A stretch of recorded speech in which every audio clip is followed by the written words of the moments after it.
తన అడుగులకు మడుగులొత్తలేదని టికెట్ ఇస్తా, ఖర్చులు మొత్తం నేనే భరిస్తా.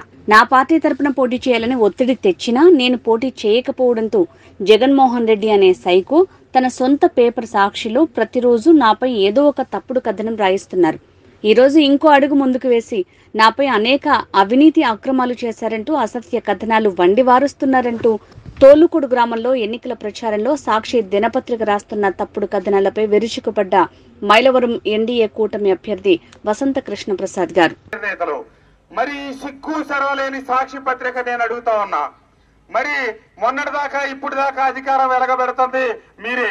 మరి నేను అన్ని కొల్లగొట్టానని చెప్పి ఈ రోజు సాక్షి పత్రిక కొత్త రాతలు రాస్తా ఉంది. రాస్తే మీరు ఇప్పుడు దాకా గాజులు వేసుకొని ఉన్నారా, ఏం చేశారని చెప్పి అడుగుతా ఉన్నా ఈ సాక్షి పత్రికని. నా మీద కేసు ఎందుకు పెట్టలా, నా మీద చర్యలు ఎందుకు తీసుకోవాలా ఈ జగన్మోహన్ రెడ్డి? అందరి పండు ద్రాక్షణ, తనకి తన అడుగులకు బడుగులొత్తలేదు, తను పోటీ చేయమంటే పోటీ చేయలేదు కాబట్టి ఈ రోజు ఈ రోత మాటలు రోత వ్యవహారాలని సాక్షి పత్రికలో రాస్తా ఉన్నారు. మరి ఈ రోజు ఈనాడు పేపర్ లో రాసింది సాక్షాత్తు వాళ్ళ సొంత చెల్లె షర్మిలమ్మ చెప్పింది. ఆ రోజు రాజశేఖర రెడ్డి గారు చచ్చిపోతే దాంట్లో రిలయన్స్ పాత్ర ఉందని మా అన్న చెప్తే మేము నిజమే కాబోలని నమ్మామని, వివేకానంద రెడ్డి గారిని చంపిన దాంట్లో చంద్రబాబు నాయుడు గారి పాత్ర ఉందంటే మా అన్న చెప్పాడని మేము నిజమేనని నమ్మామని, జగన్మోహన్ రెడ్డి గారి మీద సిబిఐ కేసులు పెడితే అవన్నీ జగన్మోహన్ రెడ్డి గారు చెప్తే మేము నిజమని నమ్మామని, కానీ మా అన్న పచ్చి మోసగాడు, మా అన్న పచ్చి దొంగ, మా అన్న పచ్చి అబద్ధాలు చెప్తాడు అని ఈ రోజు నీ సొంత చెల్లెలు షర్మిలమ్మ చెప్తే దానికి ఏం సమాధానం చెప్తావు నాయనా సాక్షి పత్రిక అని చెప్పి అడుగుతా ఉన్నా. నేను దేవినేని ఉమామహేశ్వరరావు గారు ఇద్దరం పూర్తిగా రాజకీయ ప్రత్యర్థులం కాబట్టి ఆయన నన్ను ఒక మాట, నేను ఆయన ఒక మాట అన్నాం. చివరికి ఏది కరెక్ట్ అనేది ప్రజలు నిర్ణయిస్తారు. చంద్రబాబు నాయుడు గారు నిర్ణయించి ఒకళ్ళ ముందు పెట్టారనే సంగతి మీ అందరికి తెలుసు. మరి నీ సొంత చెల్లి నీ కోసం 3000 కిలోమీటర్లు రాష్ట్రం అంతా తిరిగి నేను జగనన్న వదిలిన బాణాన్ని అని చెప్పింది కదా. మరి ఆమె చెప్తుంది మన్న మోసగాడు, మన్న చెప్పే ఎన్ని అబద్ధాలు అని చెప్పి, మన్న ఇద్దరు చేతులు రిమోట్ కంట్రోల్ అని కూడా చెప్పింది. ఆయన సాక్షి పత్రిక అవి కూడా రాయనాయన, నువ్వేదో పెద్ద పెత్తందారులు పేదలు, లేకపోతే మధ్యలో నలిగిపోయేది పేదలు, ఏది నిజమో తేల్చాల్సింది పేదలు, పేదలను పిచ్చోళ్ళు చేస్తున్నారు. నీ చెల్లి చేసిందా, నువ్వు చేశావా, నీ పత్రిక చేసిందా? నీ పత్రిక విలువలు ఉన్నాయా, నీకు విలువలు ఉన్నాయా?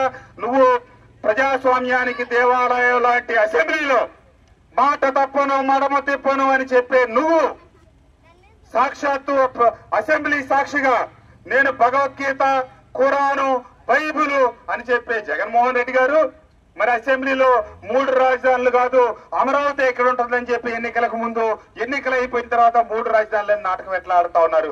అయ్యా బాబు సాక్షి పత్రిక, నీకు సిగ్గు శరం ఉంటే ఇవన్నీ కూడా రాయనైనా మీ జగనన్న వదిలిన బాణం, లేకపోతే మీ మాట తప్పిన మడమ తిప్పిన నేను అధికారంలోకి వస్తాను 2024 ఎన్నికల్లో సంపూర్ణ మద్య నిషేధం చేసి ఓట్లు అడుగుతానని చెప్పాడు నాయన మీ నాయకుడు, నీ పత్రిక యజమాని. చెప్పు నాయన అది కూడా రాయనాయన అని చెప్పి ఈ సాక్షి రామకృష్ణారెడ్డిని చెప్తూ ఈ రోజు లక్కిరెడ్డి బాలరెడ్డి కాలేజీలో సాక్షి రామకృష్ణారెడ్డి గారు అంటే సజ్జల రామకృష్ణారెడ్డి గారి నాయకత్వంలో పెత్తందారుల సమావేశం జరుగుతా ఉంది.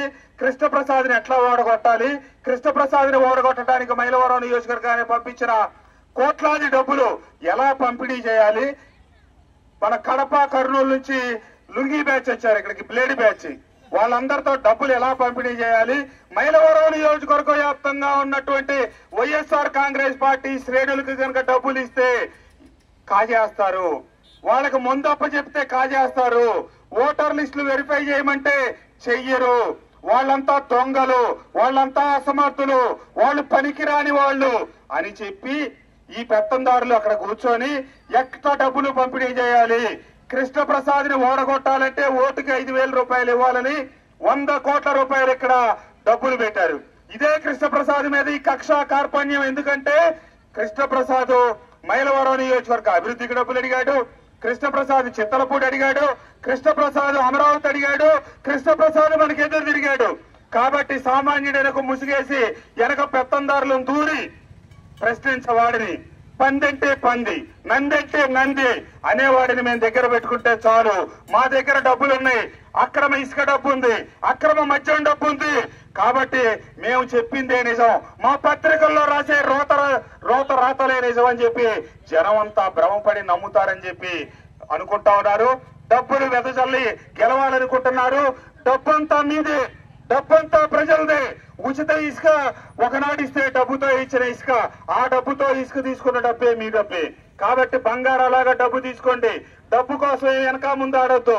కానీ ఓటు మటుకు మీ మనస్సాక్షితో ఈ మైలవరం నియోజకవర్గ అభివృద్ధి కోసం నిలబడ్డ వాళ్ళ కోసం, కట్టుబడ్డ వాళ్ళ కోసం మీరు నిర్ణయం తీసుకోండి అని చెప్పి తెలియజేస్తూ ఈ కార్యక్రమంలో ఊరంతటి నడిపించి ఆదరాభిమానాలు చూపించిన జనసేన, తెలుగుదేశం, బీజేపీ కుటుంబ సభ్యులందరికీ నా హృదయపూర్వక ధన్యవాదాలు, నమస్కారాలు తెలియజేస్తూ